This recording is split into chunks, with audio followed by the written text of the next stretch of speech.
بسم اللہ الرحمن الرحیم بسم اللہ الرحمن الرحیم الحمد للہ رب العالمین والعاقبۃ للمتقین والصلاة والسلام علی اشرف الخلق والمرسلین وعلی آلہ واصحابہ واتباعہ اجمعین اما بعد۔ عزیز طلبہ، آج کتاب الہدایہ جز 40 کا سبق نمبر 165 ہے، اور اس سبق میں انشاءاللہ جنس معاشرۃ القاضی مع الناس کے متعلق بات کریں گے، اور کتاب کی عبارت ولا يقبل ہدیۃ سے لے کر بمنزلۃ الاشخاص والتکفیل تک ہوگی۔ آتے ہیں اگلی عبارت کی طرف۔ قال ولا يقبل ہدیۃ الا من ذی رحم محرم منه او ممن جرت عادته قبل القضاء بمهاداته لأن الأول صلة الرحم والثاني ليس للقضاء بل جري على العادة، وفيما وراء ذلك يصير آكلا بقضائه حتى لو كانت للقريب خصومة لا يقبل هديته، وكذا إذا زاد المهدي على المعتاد أو كانت له خصومة لأنه لأجل القضاء فيتحاماه، اور ہدیہ قبول نہیں کرے گا مگر ذی رحم محرم رشتہ دار سے یا اس شخص سے کہ جس کے ساتھ قضاء سے پہلے ایک دوسرے کو ہدیہ دینے کی عادت جاری ہو، اس لیے کہ اول صلہ رحمی ہے اور دوسرا ہدیہ قضاء کے لیے نہیں ہے بلکہ اپنے عادت پر چلنا ہے، اور اس کے علاوہ ہدیوں میں قضاء کے ذریعے کھانے والا شمار ہوگا، یہاں تک کہ اگر رشتہ دار کا کوئی جھگڑا ہے تو اس سے ہدیہ قبول نہیں کرے گا، اور اسی طرح ہدیہ دینے والے نے معتاد پر اگر اضافہ کیا یا اس کی کوئی خصومت ہو کیونکہ یہ قضاء کے لیے ہے لہٰذا اس سے بچے گا۔ قال ولا يقبل ہدیۃ، یہاں سے چند آداب اور نصیحت قاضی صاحب کے لیے بیان کی گئی ہے کہ منصب قضاء چونکہ انتہائی مہتم بشان منصب ہے تو ہر ایسی چیز سے قاضی صاحب بچیں گے کہ جو اس مقام کے مناسب نہ ہو اور قاضی صاحب کے متہم ہونے کا سبب ہو، تو ان میں سے ایک ہدیہ بھی ہے کہ ہر کسی سے ہدیہ قبول نہیں کرے گا،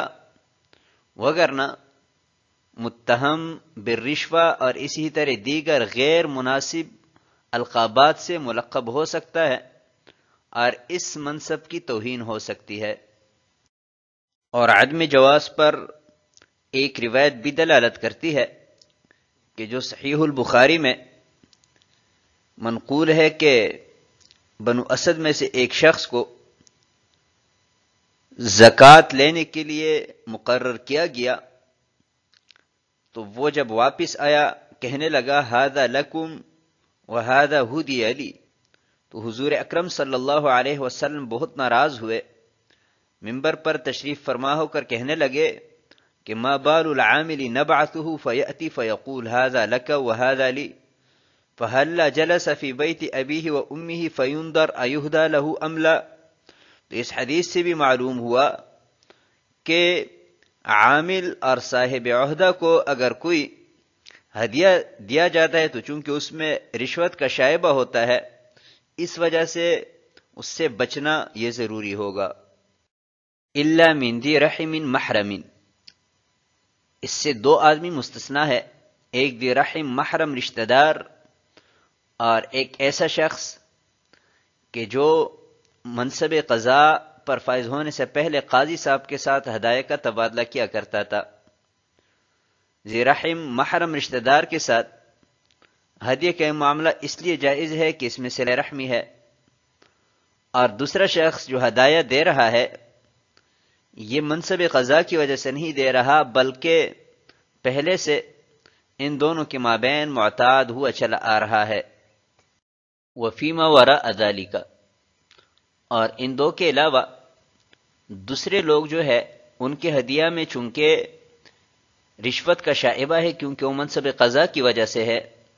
تو اس وجہ سے قاضی صاحب قبول نہیں کریں گے۔ اسی وجہ سے کہا گیا ہے کہ اگر کوئی ذی رحم محرم رشتہ دار کا مقدمہ چل رہا ہے تو ان ایام میں قاضی صاحب اس سے بھی ہدیہ قبول نہیں کریں گے کیونکہ یہ منصب قضاء کی وجہ سے ہوگا، رشوت کے طور پر ہوگا، یا اس میں کم از کم تہمت کا خدشہ تو ہے ہی، تو خصومت کے ایام میں اپنے ذی رحم محرم رشتہ دار سے بھی ہدیہ قبول نہیں کرے گا۔ اذا زاد المہدی، اور اسی طرح دوسرا شخص بھی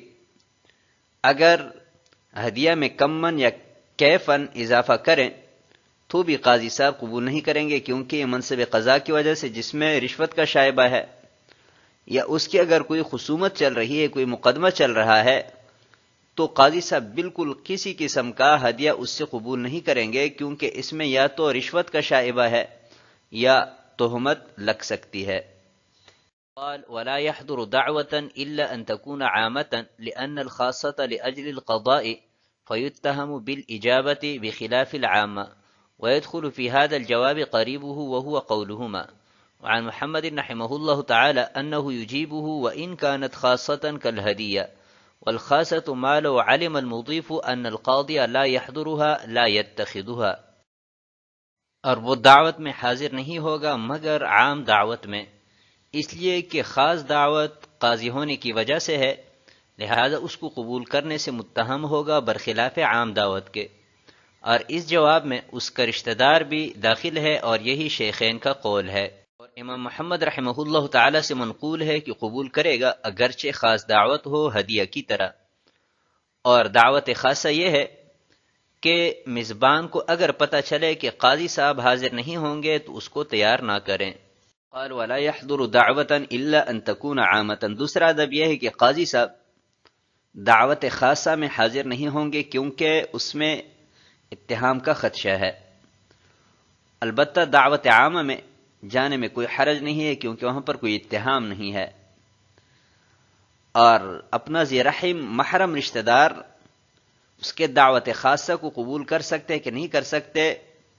تو یہ صورت مختلفی ہے شیخین اور امام محمد رحمہ اللہ تعالی کی مابین۔ شیخین فرماتے ہیں کہ جیسے دیگر لوگوں کے دعوت خاصہ میں شرکت نہیں کر سکتا، ایسی ہی اپنی ذی رحم محرم رشتہ دار کے دعوت خاصہ میں شرکت نہیں کر سکتا۔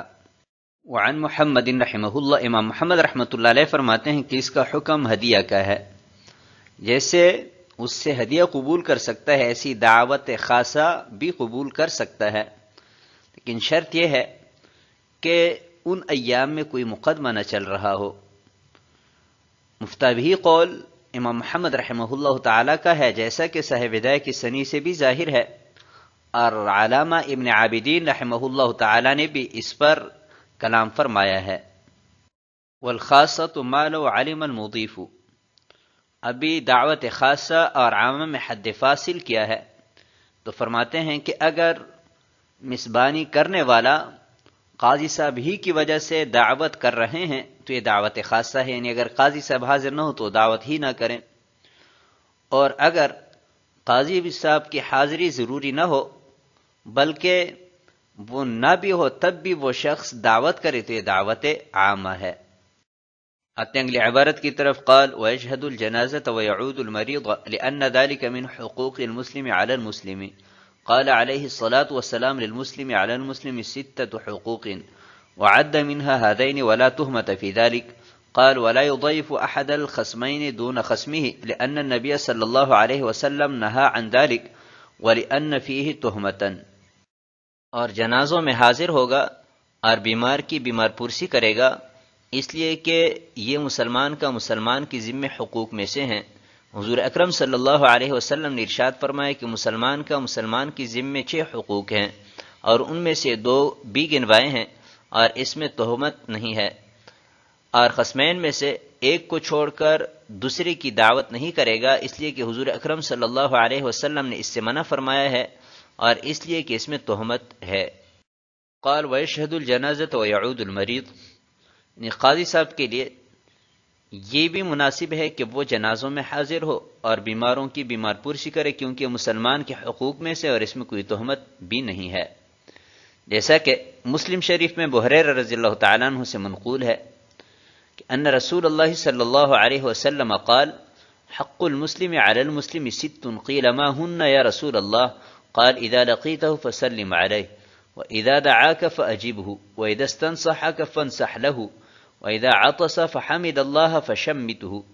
واذا مرض فعده واذا مات فاتبعه۔ قال ولا يضيف احد الخصمين، اور اسی طرح قاضی صاحب کے لیے یہ بھی مناسب نہیں ہے کہ فریقین میں سے ایک فریقی وہ دعوت کریں، کیونکہ ایک تو حضور اکرم صلی اللہ علیہ وسلم نے اس سے منع فرمایا جیسا کہ سنن بیہقی میں منقول ہے، اور دوسری بات یہ ہے کہ یہ جائے تہمت ہے، لہذا اس سے بچنا ضروری ہوگا۔ آتے ہیں اگلی عبارت کی طرف، قال وَإِذَا حَضَرَ سَوَّى بَيْنَهُمَا فِي الْجُلُوسِ وَالْإِقْبَالِ لِقَوْلِهِ عَلَيْهِ الصَّلَاةُ وَالسَّلَامُ إِذَا ابْتُلِيَ أَحَدُكُمْ بِالْقَضَاءِ فَلْيُسَوِّ بَيْنَهُمْ فِي الْمَجْلِسِ وَالْإِشَارَةِ وَالنَّظَرِ قال وَلَا يُسَارَّ أَحَدَهُمَا وَلَا يُشِيرُ إِلَيْهِ وَلَا يُلَقِّنُهُ حُجَّةً لِلتُّهْمَةِ وَلِأَنَّ فِيهِ مَكْسَرَةً لِقَلْبِ الْآخَرِ فَيَتْرُكُ حَقَّهُ وَلَا يَضْحَكُ فِي وَجْهِ أَحَدِهِمَا لِأَنَّهُ يَجْتَرُ عَلَى خِصْمِهِ ولا يمازحهم ولا واحدا منهم لأنه يذهب بمهابة القضاء۔ اور جب فریقین حاضر ہو تو ان دونوں کے مابین بیٹھنے اور ان کی طرف توجہ کرنے میں برابری کریں، حضور اکرم صلی اللہ علیہ وسلم کی اس قول کی وجہ سے کہ جب تم میں سے کوئی قضاء میں مبتلا ہو تو وہ ان کے مابین بیٹھنے اور اشارہ کرنے اور دیکھنے میں برابری کریں، اور نہ ہی دونوں میں سے ایک کے ساتھ سرگوشی کرے، اور نہ اشارہ کرے اور نہ ہی حجت کی تلقین کرے تہمت کی وجہ سے، اور اس لیے کہ اس میں دوسرے کی دل شکنی ہے، بس وہ اپنے حق کو چھوڑ بیٹھے گا، اور نہ ہی ایک کی طرف منہ کر کے ہنسیں اس لیے کہ وہ اپنے خصم پر جری ہوگا، اور نہ ہی ان کے ساتھ مزاح کریں، اور نہ ان دونوں میں سے ایک کے ساتھ، اس لیے کہ یہ منصب قضاء کے ہیبت کو دور کرتا ہے۔ قال وَإِذَا حَضَرَ سَوَّى بَيْنَهُمَا فِي الْجُلُوسِ وَالْإِقْبَالِ، اور ایک ادب یہ بھی ہے کہ جب مجلس قضاء میں فریقین حاضر ہو تو قاضی صاحب ان دونوں میں سے ایک فریق کو جلوس یا ایک کی طرف توجہ میں ترجیح نہیں دیں گے، بلکہ دونوں کو بالکل برابر رکھیں گے۔ ترجیح کی ایک صورت یہ ہو سکتی ہے کہ ایک کو دائیں طرف بٹھائیں اور ایک کو بائیں طرف، یا ایک کو بالکل قریب بیٹھائیں اور ایک کو دور بیٹھائیں، یا ایک کے لیے کرسی رکھیں اور دوسرے زمین پر بیٹھیں۔ ان تمام امور سے بچے گا، بلکہ مناسب یہ ہے کہ دونوں کو بالکل آمنے سامنے بیٹھائیں، اور دونوں زمین پر ہو یا دونوں کرسیوں پر ہو، اور دونوں کی طرف بالکل یکساں طور پر متوجہ ہو، ایک کی طرف زیادہ توجہ کرے اور دوسرے کی طرف کم کریں، تو یہ قاضی صاحب کی شان کے لائق نہیں ہے۔ لقوله علیہ الصلاۃ والسلام، اور یہ ادب حضور اکرم صلی اللہ علیہ وسلم کی اس روایت سے مستفاد ہے جو کہ مسند اسحاق میں منقول ہے کہ جب تم میں سے کوئی قضاء میں مبتلا ہو تو وہ فریقین کے مابین جلوس، اشارہ اور نظر میں برابری کریں۔ قال ولا يسار احدهما، اور اسی طرح قاضی صاحب کے لیے ایک ادب یہ بھی ہے کہ خصمین میں سے ایک کے ساتھ نہ تو سرگوشی کریں گے اور نہ ہی اشارے کریں گے اور نہ حجت کی تلقین کریں گے، کیونکہ اس میں تہمت ہے۔ فریق مخالف یہ سمجھے گا کہ یہ تو قاضی صاحب کے کچھ لگتے ہیں، اور اس سے اس کا دل ٹوٹ جائے گا اور اپنا حق چھوڑ بیٹھے گا کہ قاضی صاحب چونکہ اس کی طرف مائل ہے تو لا محالہ ان کے حق میں وہ فیصلہ کریں گے، تو اپنے حق کو چھوڑ دے گا۔ ولا يضحك في وجه احدهما، اور اسی طرح ایک فریق کی طرف منہ کر کے ہنسنے سے بھی اجتناب کرے گا، کیونکہ جس کی طرف ہنسا ہے وہ اپنے فریق مخالف پر جری اور دلیر ہوگا اور دوسرے فریق کی دل شکنی ہوگی۔ ولا يمازحهم، اور نہ ہی فریقین میں سے کسی کے ساتھ بھی مزاح کرے گا،